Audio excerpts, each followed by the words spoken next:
Ladies and gentlemen, if you could please rise and join me in the pledge to the flag. I pledge allegiance to the flag of the United States of America and to the republic for which it stands, one nation, under God, indivisible, with liberty and justice for all. Okay. The chair has no opening statement. I think everybody here has been here before and are tired listening to me. With that, if you call the roll, Mr. Clerk. Thank you, Chairman. Commissioner Peter B. Present. Commissioner John Reinhardt. Present. Commissioner Maureen Fitzgerald. Present. Commissioner Christopher Devane. Present. Thank you. Commissioner Eric Millett. Present. Commissioner David Mahias. Here. Commissioner Jared Cashow. Here. Thank you. Commissioner Andrea Wyatt. Not present. Commissioner James Megan Jr. Present. Oh, okay. He's present. Hi. Commissioner Michael Pernick. Present. Chairman Frank Maroney. Present. We have a quorum, sir. The first item of business is a resolution that the Democratic commissioners have put forth. When I got the email today, I said we'll deal with this at the very beginning. With that, I'll turn the microphone over to Mr. Mahias or his designee. Thank you, Chairman. Our resolution is in regard to the fact that this will be a final vote regarding the transmission of redistricting recommendations to the county legislature during this public meeting. This will be the final opportunity for the public to express views to the Commission in a public setting regarding the electoral maps that are proposed by the Democratic and Republican delegations, and that it is important that the Commission maximize the opportunity to receive public input prior to the final vote on these maps, especially since we only had really one meeting where we can have public comment on these particular maps. So the resolution is to allow public comment at this meeting. Do we have a motion? So moved. Second? Seconded. You want a roll call? Mr. Chairman, may I just briefly speak to the motion? I will be voting against the motion.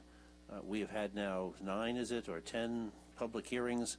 I believe we've received substantial public comment, the result of which is now ultimately going to hopefully be transmitted to the county legislature when the commissioners unanimously vote to support the Republican proposal. But at this point, I think the maps are done, and I don't feel that further public comment to this advisory commission is necessary. There will, of course, be still public comment opportunities before the Nassau County Legislature. Any other comment? Call the roll. Thank you, Chairman. Commissioner Peter B. No. Commissioner John Reinhardt. No. Commissioner Maureen Fitzgerald. No. Commissioner Christopher Devane. No. Commissioner Eric Millett. No. Commissioner David Mahias. Yes. Commissioner Jared Cashow. Yes. Commissioner Andrea Wyatt. She's not here. Okay. Commissioner James Megan Jr. Yes. Was that a yes? Yes. That was a Okay. yes. Commissioner Michael Pernick. Yes. Okay. By a vote, there are 5 noes and 4 yeses. The resolution fails. On the item here is a statement by the minority commissioners on a submitted map, or how they choose to use that time to deal with that. Yes. We do have some comments. Thank you. Thank you, Chairman. Today's the culmination of this process, and we have repeatedly raised concerns throughout with the manner in which the chairman of the Republican delegation conducted this process. The Democratic delegation has conducted our process with great seriousness from the outset. We've gone to great lengths to ensure that new maps we propose met all federal, state, and local laws. We have retained nonpartisan experts, both highly credentialed PhDs in their respective fields, to create maps and analyze the current map. The proposed maps by each delegation for compliance with legal prohibition on partisan gerrymandering. Most concerning is the Republican delegation's refusal to abide by the requirements of the municipal homeroom law and their attempt to distort the law to serve partisan purposes. The obvious intent is to perpetuate biases and gerrymandering for political expediency at the expense of the people. Nassau County has a long history steeped in segregation and racial discrimination. The redistricting process is fundamental. It ensures the public that they all have an equal vote in selecting candidates of their choice. The Republican delegation has proposed maps that dilute the minority vote and violate legal duties and responsibilities of this commission. This is a very serious process. It determines who will be your representatives in government for the next 10 years. Our map proposes 5 districts in which voters of color can elect candidates of their choice. This is precedent setting, but it's also very necessary for many reasons. First is the historical and moral reason why we should have 5 such districts, but most importantly is that the law requires us to. And anything less than that would be illegal and not follow the law. The current map that's been proposed by the Republican delegation has extreme racial and partisan gerrymandering rather. It does not have any contiguity. The districts are not compact, and we are really treading on very, very shaky ground here, as we will be most certainly, if the legislature adopts anything close to what the Republican delegation's map is, we will most certainly be inviting litigation. And just for the record, Commissioner Andrina Wyatt is here as well. And because of the prevailing party provisions of the law, this is going to cost the county millions and millions of dollars. So we should get it right, and get it right the first time. As we say, measure twice, cut once. And we're going to be measuring a lot and remeasuring and ultimately have a judge decide on what the measurement should be. And it shouldn't be that way. So with that, I'd like to turn it over to Commissioner Pernick. Thank you, Commissioner Mejias. Just a few brief comments on the Democratic proposal and the contrast between this proposal and the Republican proposal. What our proposal, both of our proposals, are designed to do is to remedy clear flaws in the current map. The current map exhibits all the hallmarks of an extreme partisan gerrymander. The current map violates Section 2 of the Voting Rights Act. The current map violates the John R. Lewis Voting Rights Act of New York. The current map is discriminatory against communities of color by packing Black and Latino voters into too few districts and denying Black and Latino voters an opportunity to elect candidates of their choice in 5 districts. Our map is designed to remedy those issues and designed to do so in a nonpartisan way. The map proposed by my Republican colleagues perpetuates and in some ways aggravates those very issues by presenting a map that has all the hallmarks of a partisan gerrymander, an extreme partisan gerrymander, all the hallmarks of a racial gerrymander, all the hallmarks of racial vote dilution that pack and crack communities of color across our county. You know, in commentary about this process and for folks who observe the redistricting processes, you may see a map from the Republican side, a map from the Democratic side, and think, oh, well, the map from the Republican side, well, that might help Republicans a little bit more. The map from the Democratic side might help Democrats a little bit more. That's not the situation here. The maps that we have proposed on our end are nonpartisan.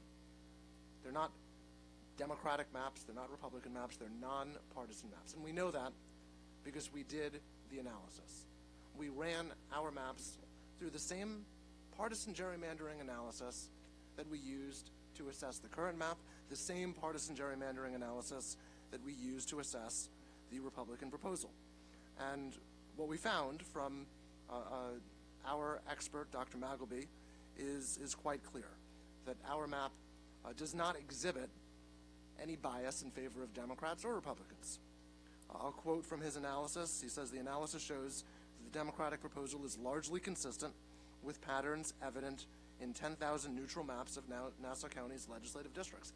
And that makes sense, because we tried to do it the right way. We tried to do it without looking at partisan data, without trying to advantage one political party over the other. We did it looking towards racial justice and ensuring communities of color have an equal opportunity to elect candidates of their choice.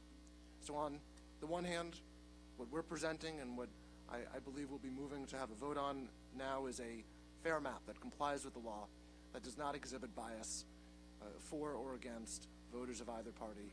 And it couldn't be a clearer contrast with the Republican proposal, which we know is an extreme partisan gerrymander, is more extreme than the vast majority of 10,000 simulated maps. So I do hope that we have persuaded some of my colleagues on the Republican side. I'm not optimistic, but I do hope that we have persuaded some of my colleagues to support a map that we know complies with the law and that will ensure that communities of color are fairly represented moving forward.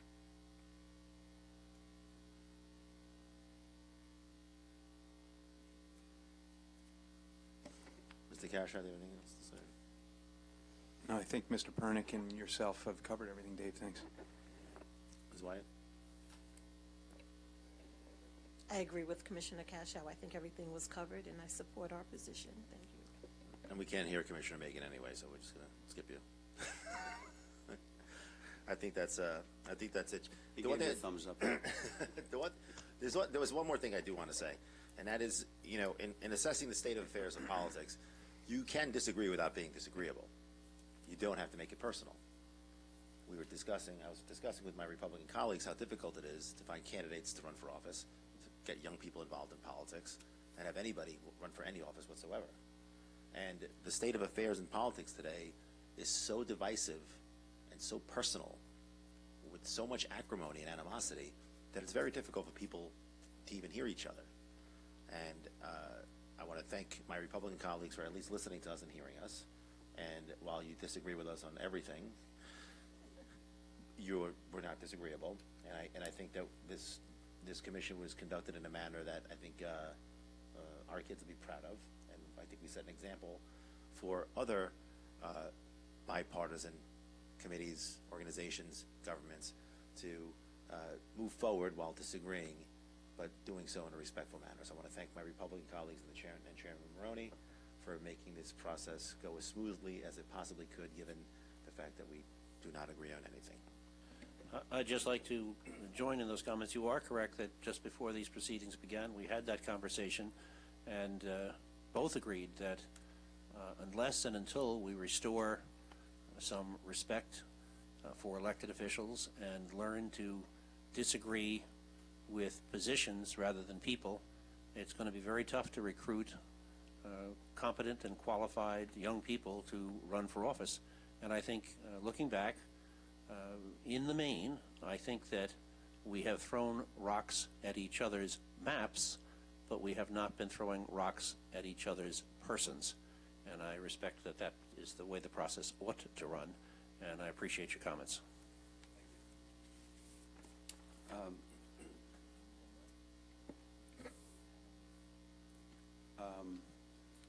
Yes, we have a couple of things that Mr. B is going to speak to at this juncture. Yeah, Mr. Chairman, I know that the report of Dr. Gimple, captioned Fall 2022, has already been shared with our Democratic colleagues, and I think that a copy of that should be made a part of the record, and I ask that it be done so. Is that agreeable? Will Dr. Gimple be speaking, testifying before the commission? Will we have an opportunity to hear from him directly or ask him questions like we've done for all of the consultants and experts who we have brought to speak before this commission? No. Why not? A number of people have sent in comments in writing that have not personally appeared for cross-examination. We've retained a consultant to review our map. He's produced a report for us. We've shared a copy of that report with you, and we've also previously taken the position that any document that anyone submits to this commission, that document would be made a part of the record. So I'm simply asking that we abide by that consensus that we have had up to this point in time and submit this report into the record. With respect, Commissioner B, our consensus and operations thus far is that every report submitted by somebody retained by this commission has been brought before this commission so that we would have an opportunity to hear from them and ask them questions and understand from the individual what it is that they're presenting. I haven't had a chance to read this. This copy was handed to me about 30 seconds before we began this hearing.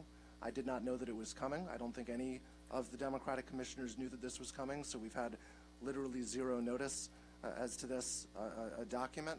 I would ask that we have an opportunity to hear from this Dr. Gimple, just like we've had from every other expert or consultant retained from this commission who has provided information into the record. This seems like a deviation from that process. Mr. Chairman, I was under the impression this report had been shared earlier in the day. It had not. I have not seen it until 30 seconds before this began. The record is going to be kept open until December 1st. There'll be plenty of opportunity. If you have any written questions to be submitted, we'd be happy to submit them to Dr. Gimple. Anything else, Mr. No, I think it might be worth reading for the benefit of those watching the proceedings. Mr. Chairman, Dr. Gimple did reach the conclusion, which I think is a fairly well-reasoned conclusion, that, quote, every redistricting map involves trade-offs among both complementary and competing values. Redistricting plans have to satisfy many goals, and they always do this imperfectly because the goals are not perfectly congruent in what they demand. In turn, there are reasonable arguments for emphasizing each of the goals. The Nassau County Temporary Redistricting Committee has put forward a plan, referring to the Republican delegation, that restores equality while seeking continuity in representation and complying with other mandates of state and national redistricting law, close quote. Additionally, the Democratic delegation has previously been the recipient of David Schaefer's report on what he referred to as the Redistricting Plan 5 and the map that accompanied that. This evening we're presenting a map which has minor modifications, and this was done for a number of reasons. In our original plan, captioned Plan 5, we had 61 whole villages, 1 whole city, and 34 whole census-designated places. We also had 2 districts that contained multiple incumbent members. Our revised plan now has 61 whole villages and 2 whole cities and 38 whole census-designated places. We moved a small village to avoid one of the member pairings. None of these changes change the original demographics, compactness, or continuity or contiguity of any district in any significant way. We still strictly follow all of the requirements of the municipal home rule law and federal law. We made several very small changes, mainly involved 0 population blocks that made certain census-designated places whole.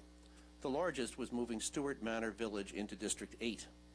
We looked to see if incumbent pairings could easily be undone from the original map without reducing our adherence to all aspects of the municipal home rule law.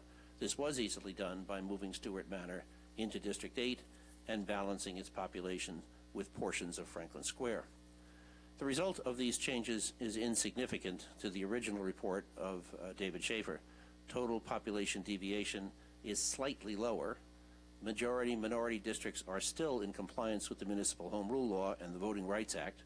We maintain adherence to compactness, contiguity, and adherence to the cores of existing district, all as required by the Municipal Home Rule Law. So with that in mind, I understand that the revised maps with these minor changes have also previously been circulated to the Democratic delegation and therefore made a part of the record this evening. If I may, Mr. Chairman, considering that this memo and this expert was retained and there was some changes to the maps based on this, this report, which we haven't read yet. Can we just take a 10-minute recess and we can read the report, because we've never read it, so I can't read the report while I'm listening to the Commissioner. Sure. All right, thank you.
back Mr. on? Pernick, you have something to say? Thank you. Will we have an opportunity to question Mr. Schaefer again? Is that something that we can do at this hearing? Again, I think that we've submitted our consultant for questions before. I see that he was before on the Zoom screen. I don't see him right now. But any questions you have, if you'd like to, oh, there he is, he's back. If you'd like further questions that you have for the Republican delegation, then we may wind up choosing to consult with our consultant again. But he's not available in direct questioning. He's available for our delegation to consult. Okay. One question that I would have for Mr. Schaefer is to explain the motivation behind swapping Franklin Square and Stewart Manor. I want to make sure I understand it properly. Is that something that I can direct towards him, or is that something that Sure. one of you would like to address? That is something that I think our delegation is prepared to refer to Mr. Schaefer, and we would ask him to respond. Thank you. All right, my microphone is on mute. Can you hear me? Just barely, if you could perhaps speak a little closer to the mic. I'm as close as I can get. How's that? I'll speak louder if that helps. I'm not sure it helped, but we can hear you. Okay. With regard to Franklin Square and Stewart Manor, I was asked by the commissioners to look for areas to clean up our map. The most obvious place was some of the small changes that we made that, different splinters of CDPs could be put together to make whole CDPs. And they asked me to take a look to see if anything else could be done to make the map better and still adhere to our ideals of following the laws. In District 14, we had paired 3 members. We felt that it would tend to harm an incumbent, at least 2 incumbents, to do that. We also, in the southern part of the county, paired 2 members. I looked at both of those to see if there was an easy solution that could be done, swapping small amounts of population to unpair members without changing the ideals of the map. And that was one example. An entire village of about 2,000 people, 1,992 exactly, could easily be put into District 8. And Franklin Square was right next door to that village. It had the population that could be put back into 14 to adjust it. And now, instead of 3 members all being in District 14, there's 2. District 8 now has 1, and the pairing in the south is still a pairing. Who are the 3 members? David, please answer, if you have that information.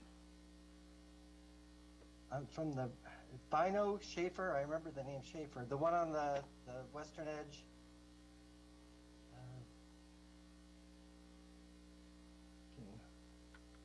What's it in the report? Just one second,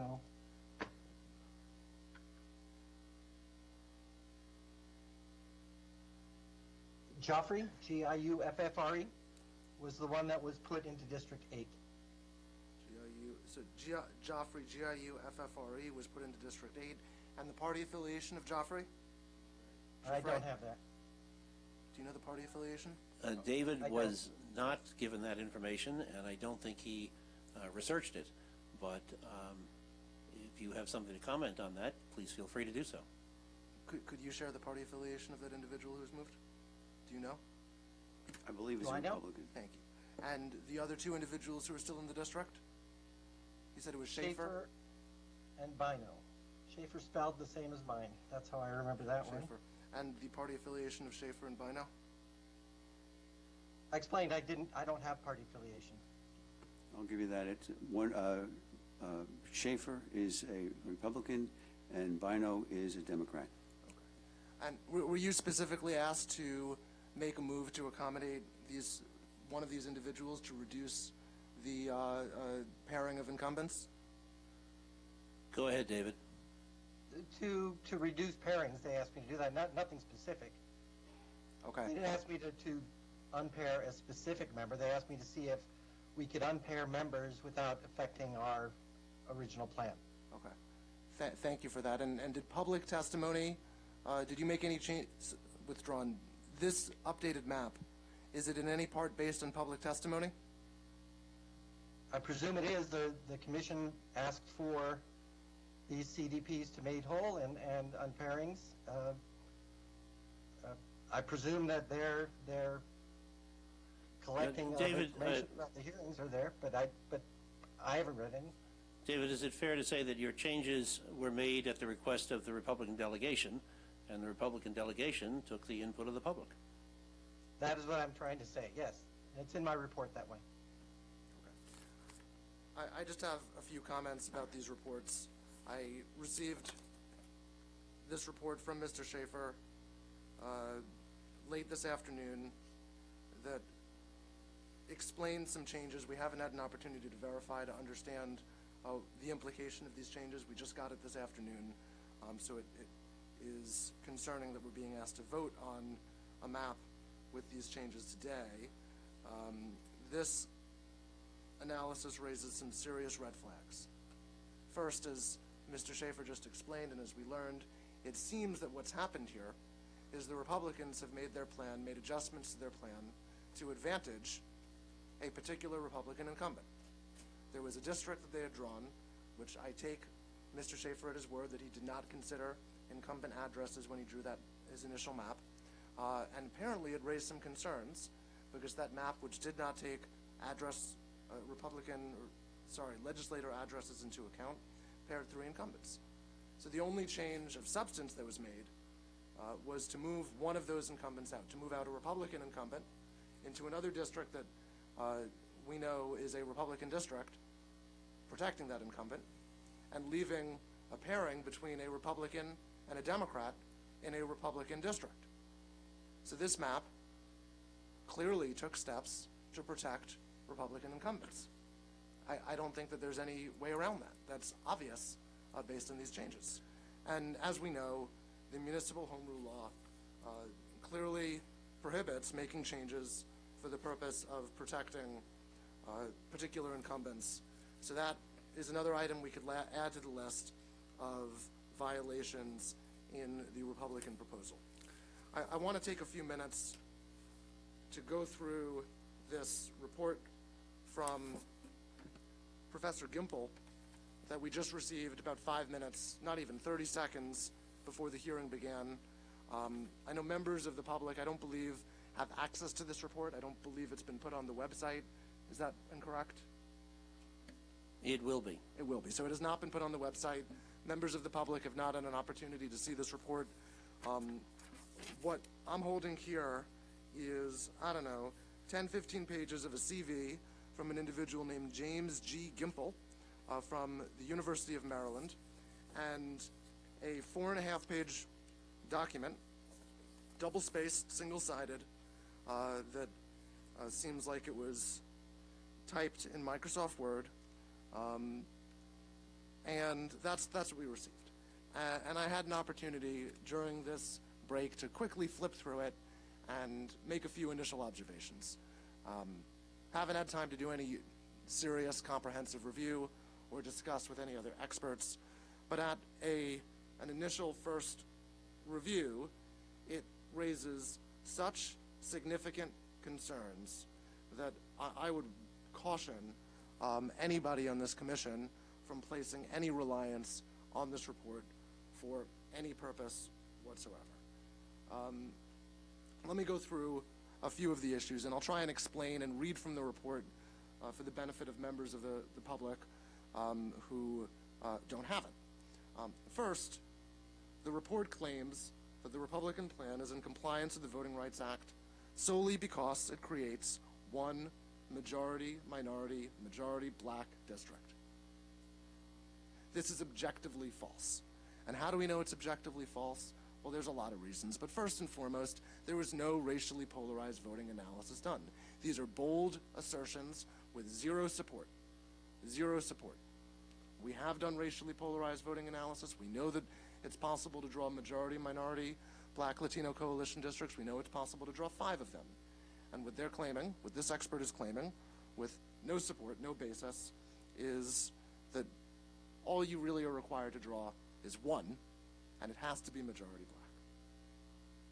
That's wrong. It's objectively wrong. We've put in the analysis, and there's nothing in here that rebuts that.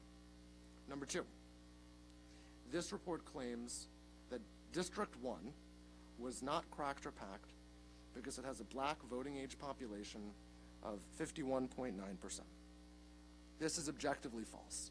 It was absolutely packed, and it has all of the hallmarks of an illegal racial gerrymander. And it's concerning that Dr. Gimple doesn't seem to know the basic hallmarks of a racial gerrymander. There's a leading Supreme Court case that lays out what happened and what a racial gerrymander is. It's Cooper v. Harris.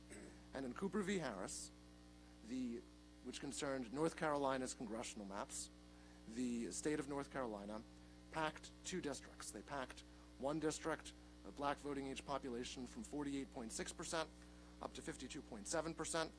They packed another district from 43.8% up to 50.7%. So we're not talking districts that are 70, 80, 90%. We're talking the movement of a few percentage points was found to be a racial gerrymander. Why? Because there was a use of race, and there was zero justification for using race based on the Voting Rights Act. We have the same situation here. The Republican mapmaker and the Republican delegation used race to increase the black population in District 1. They have zero support for that decision, zero support in the Voting Rights Act. This expert boldly claims that you need to do this to comply with the Voting Rights Act. Well, no. In order to evaluate compliance with the Voting Rights Act, you have to do what's called a racially polarized voting analysis, something that he did not do. So, again, item number 2, I would throw major red flags, but relying on this baseless a claim that doesn't seem to understand basic constitutional law. Next, the report claims that the Republican plan maintains contiguity and compactness standards to the extent the patterns of population settlement and the county's unique geography permit it. Again, this is objectively false. First of all, on contiguity. Well, the Court of Appeals, New York Court of Appeals, has, in evaluating contiguity, has said that one of the things that they'll consider is whether you're able to drive from one part of the district to another part of the district without crossing into a different district. That's something that you evaluate when evaluating whether you comply with contiguity. The Republican plan fails that in at least 2, maybe 3 districts. I don't know if it fails in 3 because, again, we just got their plan earlier today, so we haven't had a chance to evaluate, but it fails that standard in at least 2 districts. So here, this expert's claiming it's contiguous without any basis. Even more concerning, compactness. He blames the coastline, the Long Island coastline, for the map's complete disregard for compactness, and that's laughable. The Republican proposals have some of the least compact districts we've ever seen. In fact, we measured the compactness of their districts across the objective numeric standards, and 8 of their districts are less compact than the least compact district in our plan, on at least one of the objective measures. So this notion that you can excuse the compactness because we happen to be along a coastline, that's absurd. It's straightforward to draw more compact districts. We've done it in 2 maps, and it wasn't hard to do. Next, this individual, this Dr. Gimple, claims, and I quote, "Partisan preferences have been known to change dramatically in Long Island." He says in Long Island, not on Long Island. Change dramatically in Long Island elections across short spans of time. And he goes on to claim that use of party data or election data in redistricting is controversial from a legal standpoint. Courts, including the United States Supreme Court, have questioned whether consideration of partisan balance implicates any justiciable and cognizable rights. This is objectively false. The only source that he cites for these assertions claiming that partisan gerrymandering is okay is a Supreme Court case, Rucco v. Common Cause, which I happen to have been involved in that case. I wrote one of the briefs that was relied on in the minority opinion in that case. So I know that case well, and I know that he is wrong when he relies on Rucco to say that you can't have partisan gerrymandering in New York State, because he ignores another case, Harkin-Ryder v. Hochul, which makes very clear that it's the law of New York State that you cannot draw a map to advantage one party over the other. He doesn't cite it, he doesn't reference it, he pretends it doesn't exist. He ignores the facts. The fact that the Republican plan is an extreme partisan gerrymander based on objective analysis from an expert, Dr. Magleby, who testified at our last hearing. He doesn't engage with it, he just ignores it, pretends it doesn't exist. And most significantly, his report, it does violence to 70 years of political science that shows that partisanship is the most important factor in determining vote choice. We know how people are going to vote. We can predict it with high degree of accuracy, and this expert pretends that doesn't exist and fails to cite a single academic source, a single journal article, a single peer-reviewed or any other article for his bold assertions that partisan gerrymandering doesn't exist. Next, he claims that the difference between the plans when it comes to maintaining communities of interest are, quote, minimal. This is absurd. We went through a PowerPoint demonstration last time around. I'll flag some of the highlights that show that the differences are not minimal. They are absolutely extreme and significant. The Republican plan cracks Asian communities in North Hempstead. We unify them. The Republican plan cracks the village of Hempstead into 2 districts. We unify it into 1 district. The Republican plan splits the 5 towns into 4 districts. We unify 5 towns in a single district. The Republican plan splits Freeport into 4 districts. We unify Freeport into just 2 districts. The Republican plan splits South Hempstead into 3 districts. We unify South Hempstead into a single district. The Republican plan splits Uniondale into 3 districts. We unify Uniondale in a single district. The Republican plan cracks Woodbury-Syosset down the middle into 2 districts. We unify Woodbury-Syosset in a single district. The Republican plan cracks Old Bethpage and Plainview into 2 different districts. If you include Bethpage, it cracks into 3 different districts. We unify Plainview, Old Bethpage, and Bethpage into a single district. The Republican plan cracks a community of interest in Westbury and Newcastle into 2 districts. We unify Westbury and Newcastle into a single district. And I don't believe, even though I've only had moments to look at it, I don't believe the updated proposal corrects any of those issues that I just walked through. There's only one thing this report does get right. He admits that the Democratic plan achieves higher compactness scores than the Republican plan. That's the only thing that this report gets right. And it's because of that admission that everything else he says comes tumbling down, because compactness is far more important than the other considerations under the municipal home rule law that the Republican plan prioritizes. And most importantly, the cores. The Republican plan prioritizes maintaining the cores above compactness, and there's no objective way to measure maintaining the cores. This expert doesn't offer it.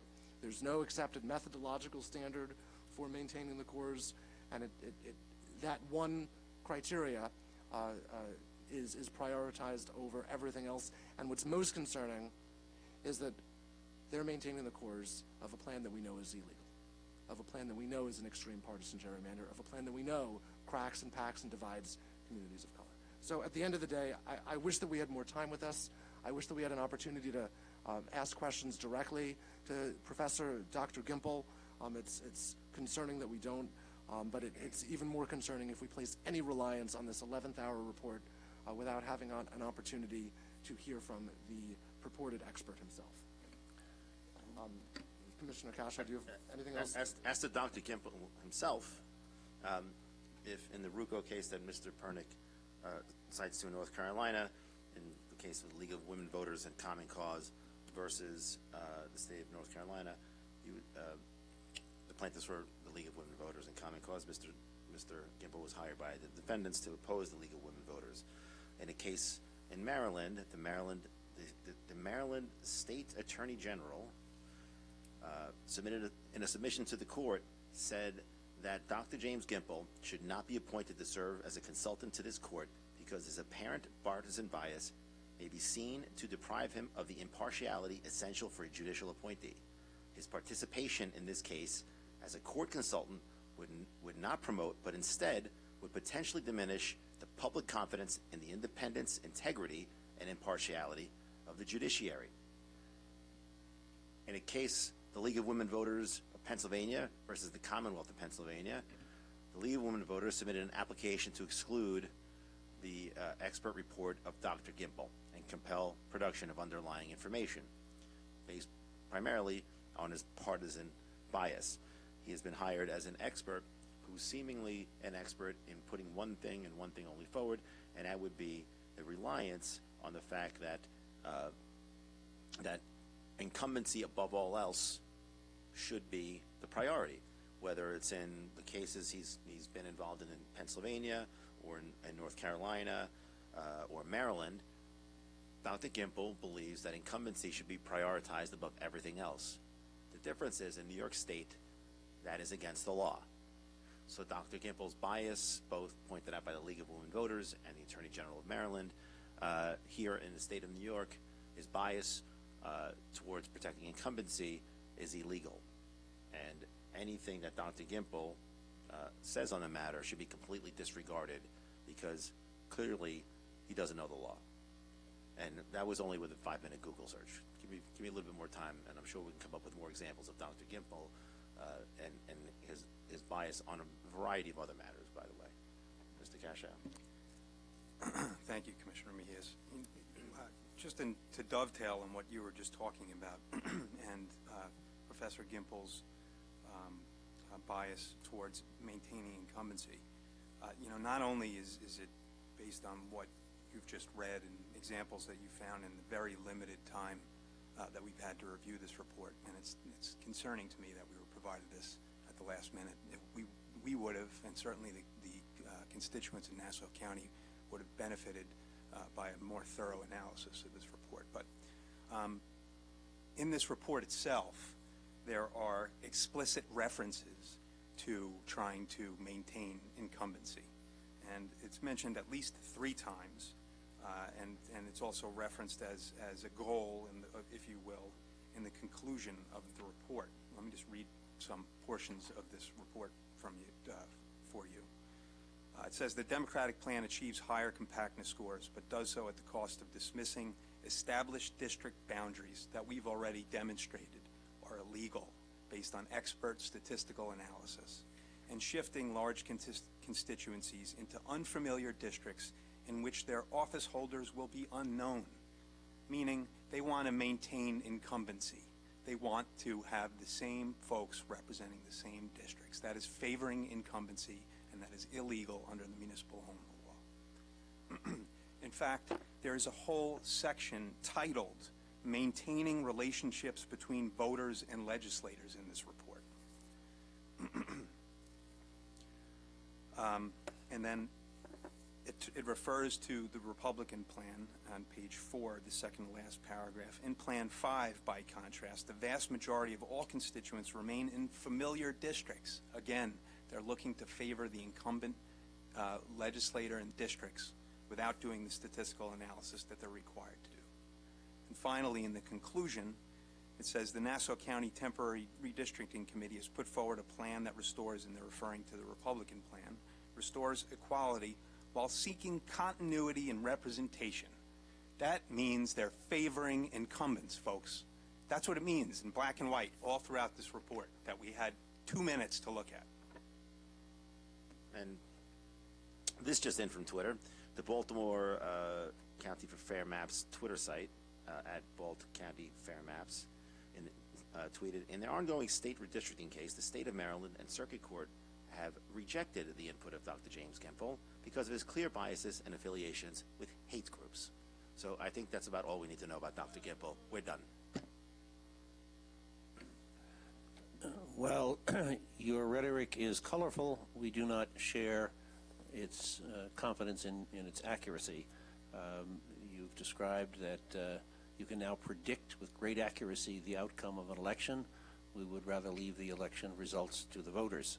And we feel that unlike the Democratic map, we are guided by the current state law written by a majority assembly Democratic, Senate Democratic, and Governor Democratic, all of which have directed under law that we must consider maintenance of the cores of existing districts. Your people have testified that they did not consider that to be a criteria for the drawing of their maps. So for better or for worse, we have, and these are the maps we've come up with. Thank you. Anything else? Shall we call for it? Oh, you got more to say? I always have more to say, but not tonight. Not at this very moment. We are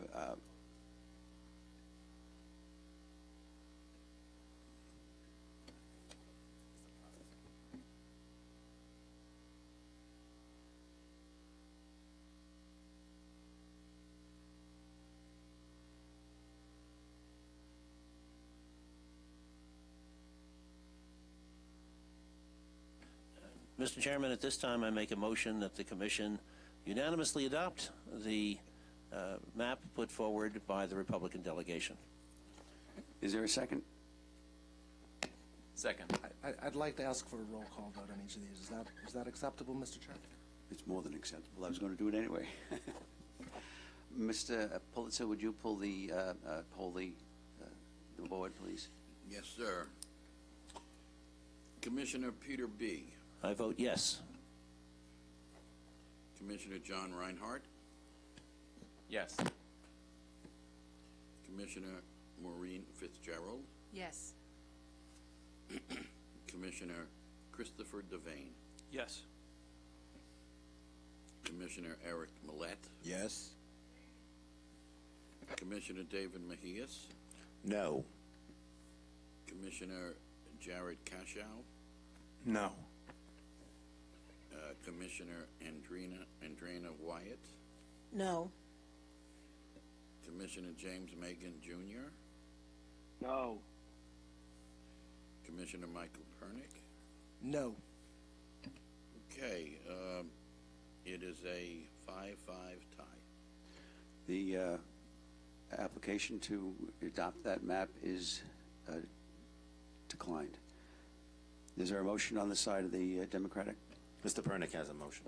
We have presented two maps. They're very similar.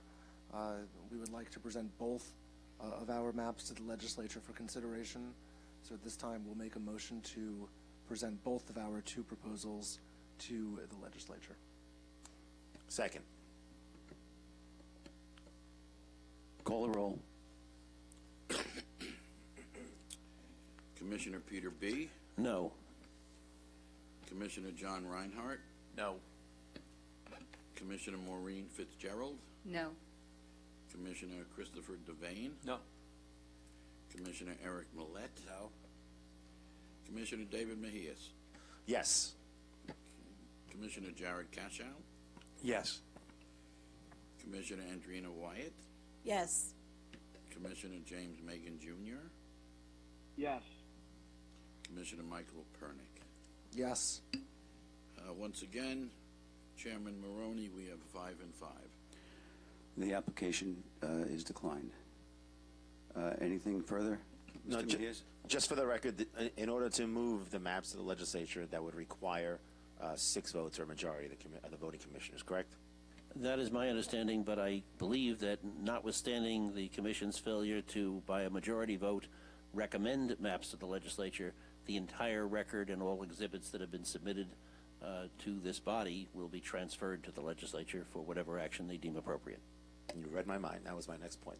So, and the record will be kept open until December 1st, Correct. and all submissions up until and including December 1st will be transmitted to the legislature. Correct. I believe I've also said that nonetheless, if something comes in afterwards, that would likewise be placed in the, not in the record, but be given to the legislators who will be operating under that.